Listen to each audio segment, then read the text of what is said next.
بسم الله الرحمن الرحيم ألهاكم التكاثر حتى زرتم المقابر كلا سوف تعلمون ثم كلا سوف تعلمون كلا لو تعلمون علم اليقين لترون الجحيم ثم لترونها عين اليقين ثم لتسألن يومئذ عن النعيم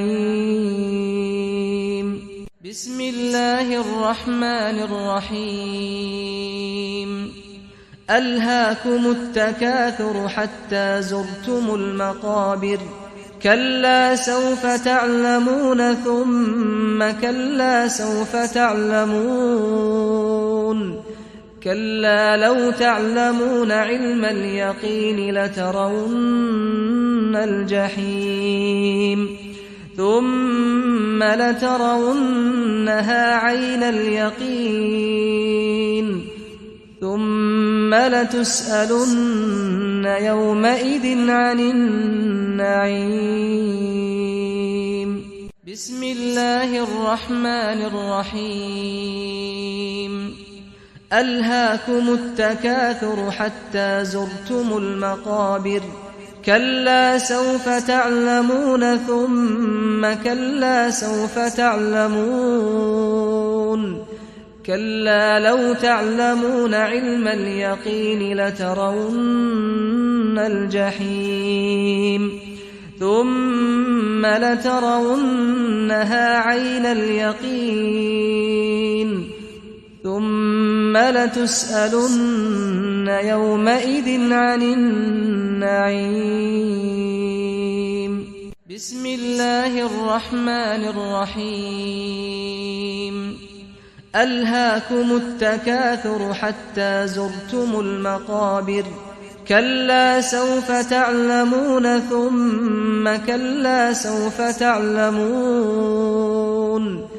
كلا لو تعلمون علم اليقين لترون الجحيم ثم لترونها عين اليقين ثم لتسألن يومئذ عن النعيم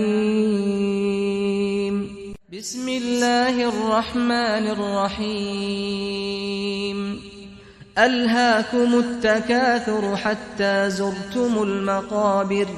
كلا سوف تعلمون ثم كلا سوف تعلمون كلا لو تعلمون علم اليقين لترون الجحيم ثم لترونها عين اليقين ثم لتسألن